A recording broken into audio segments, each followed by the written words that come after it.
शिव और विष्णु में कौन बड़ा और श्रेष्ठ है। नमस्कार दोस्तों, आप सभी का स्वागत है JKM Manu story YouTube channel पर। मित्रों, आज हम आपको बताएंगे कि शिव और विष्णु दोनों ही समानांतर धर्म के तो सबसे महत्वपूर्ण ईश्वरीय सत्ताएं हैं। भगवान शिव और विष्णु की पूजा अनंत काल से सनातन धर्म में की जाती है। जहाँ शिव को योगी राज कहा जाता है, वहीं विष्णु के अवतार श्री कृष्ण को योगेश्वर भी कहा जाता है। यह सब विस्तार पूर्वक इस वीडियो के अंतर्गत बताएंगे। कृपया सभी मित्र वीडियो को पूरा जरूर देखें। मेरे प्यारे मित्रों, चैनल को सब्सक्राइब कर लो और बेल आइकन को ऑन कर लो ताकि हमारी सभी वीडियोस आप तक पहुंच सके।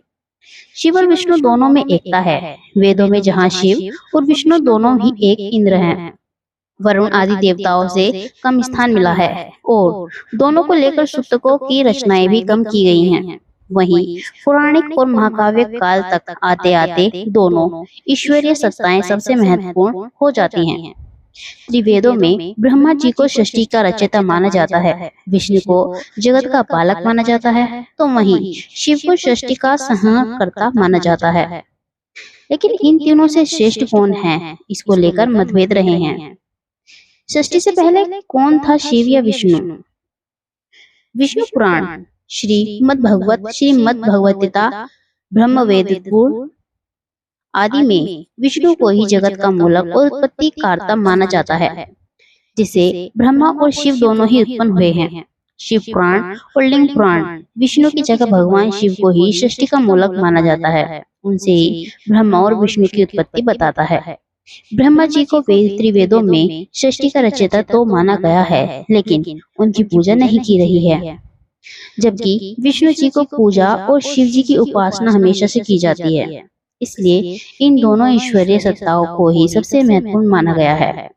कई पुराणों में विष्णु और शिव जी के बीच श्रेष्ठता के विवाद को लेकर कई कथाएं हैं। शिव पुराण में शिव एक स्तंभ के रूप में प्रकट होते हैं और विष्णु और ब्रह्मा से खुद को श्रेष्ठ और प्राचीन सिद्ध करते हैं।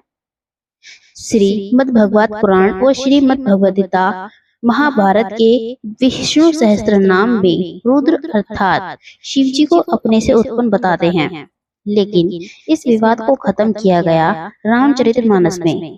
तुलसी ने शिव को विष्णु का और विष्णु को शिव का उपास्य बताकर इस विवाद को खत्म कर इनके बीच मेल स्थापित करा दिया और यह घोषणा कर दी कि हर और हरि में कोई भेद नहीं है। शिव और विष्णु के बीच क्या क्या भेद हैं? शिव और विष्णु की उपासना पद्धति एकदम एक दूसरे के विपरीत हैं। जहाँ विष्णु भगवान की पूजा कर्म कांडों और शुद्धता को ज्यादा महत्व दिया जाता है, वहीं शिव की पूजा के लिए कोई विशेष कर्म कांड की अनिवार्यता नहीं है। शिव को तुलसी नहीं चढ़ाते और विष्णु को बेल पत्थर नहीं, ऐसा क्यों? आइए जानते हैं। विष्णु जी को जहाँ तुलसी पत्र चढ़ाया जाता है, वहीं शिव जी के ऊपर तुलसी के पत्र को चढ़ाना निषेध है। विष्णु जी के ऊपर बेल पत्थर को चढ़ाना निषेध किया जाता है, तो शिव जी के ऊपर बेल पत्र चढ़ाना अनिवार्य नहीं है। शिव जी के उपासक जहाँ त्रिपुंड लगाते हैं, वहीं विष्णु के उपासक ऊर्ध्वाकार तिलक लगाते हैं। जहाँ विष्णु का तिलक चंदन से लगाया जाता है, वहीं शिव का उपासक भस्म का तिलक लगाते हैं। दोनों के तिलकों में भी भारी अंतर देखा गया है। विष्णु जी का जलाभिषेक शंख के द्वारा किया जाता है, तो शिव जी को जल शंख से नहीं चढ़ाया जाता, बल्कि इसके लिए शिवलिंग पर श्रृंगी नामक धातु के पात्र से जल चढ़ाया जाता है। शिव जी को तांबे के लोटे से भी जल चढ़ाया जाता है। शिव जी के 3 नेत्र और विष्णु जी के 2 नेत्र क्यों हैं? आइए विस्तार पूर्वक जानते हैं। शिव जी को त्रिनेत्रधारी कहा जाता है और उनका तीसरा नेत्र अग्नि है, जिससे वो क्रोध में आकर किसी को भी भस्म कर सकते हैं।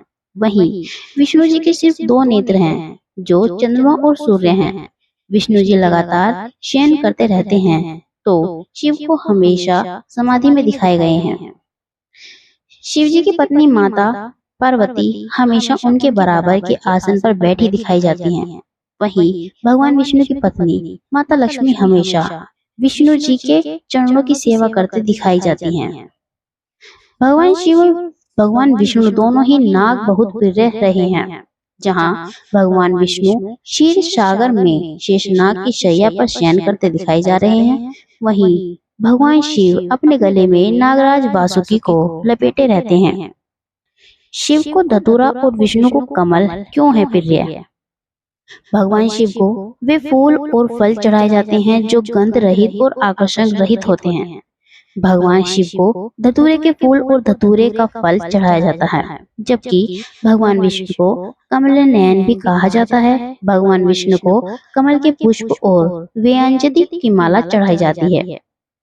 भगवान शिव को दूध का जलाभिषेक किया जाता है और उनके शिवलिंग पर सावन के महीने में और रुद्राभिषेक में दूध से स्नान कराने की परंपरा है। वहीं भगवान विष्णु स्वयं दूध अर्थात क्षीर के सागर में शयन करते हैं, लेकिन भगवान विष्णु को दूध नहीं बल्कि उनसे बने पदार्थ जैसे खीर, पायस, पंचामृत आदि चढ़ाए जाते हैं। भगवान विष्णु और भगवान शिव दोनों ही महान धनुधारी हैं। भगवान शिव के पास पिनाक नामक धनुष है, तो भगवान विष्णु के पास शारंग नामक दिव्य धनुष है, लेकिन दोनों का मुख्य अस्त्र अलग अलग है। भगवान शिव त्रिशूल धारण करते हैं, तो भगवान विष्णु सुदर्शन चक्र धारण करते हैं। शिव पर्वत पर और विष्णु समुद्र में क्यों रहते हैं? भगवान शिव और भगवान विष्णु दोनों ही निवास स्थानों में बहुत असमानता है। जहाँ भगवान विष्णु क्षीर सागर में जल में शयन करते हैं, जल को संस्कृत में नार भी कहते हैं, इसलिए नार में शयन करने की वजह से विष्णु को नारायण भी कहते हैं। जबकि भगवान शिव बर्फ से ढके कैलाश पर्वत पर विराजते हैं, इसलिए इन्हें गिरीश भी कहते हैं।